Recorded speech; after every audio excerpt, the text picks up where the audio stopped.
Test cricket போட்டிகளிலிருந்து ஓய்வு பெறுவதாக விராட் கோலி அறிவித்திருக்கிறார். தீபக், விராட் கோலி டெஸ்ட்ல இருந்து ரிட்டையர் ஆயிட்டாரா?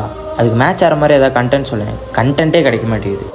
டைலாக்கா நம்ம தலைமையில் சொல்கிற மாதிரி நம்ம நாட்டில் பெரிய போர் நினச்சான். அந்த போர் வரும்போது நம்மகிட்ட சரியான தலைமை இல்லாதனால ஒரு சின்ன பையன்ட்டு இதெல்லாம் கொடுக்கலான்னு சொல்லி தூக்கி கொடுக்குறாங்க. நம்ம சுற்றி இருக்கவங்களாம் சொல்கிறாங்க, அவன் சின்ன பையன், அவன்கிட்ட இவ்வளோ பெருசாக கொடுத்தா அவன் எப்படா தாங்குவான். சுற்றி இருக்கவங்களாம் பஸ் சிரிக்கிறாங்க. அது சாதாரண கலங்கிறது, பெரிய போருக்குள்ள அங்கே இருக்கவங்களாம் உன்னை விட 100 மடங்கு பவர்ஃபுல்லாக இருப்பாங்க. உன்னால் அதை தாங்க முடியாதுன்னு சொல்லும் போது ஒரு சின்ன படையை வச்சுக்கிட்டு அவ்வளோ பெரிய போர்க்களத்தில் போகிறானாமா. அங்கே போயிட்டு நான் சும்மா குடுன்னு விளையாண்டுன்னு குடுன்னு வீட்டுக்குலாம் ஓடி வந்துட முடியாது.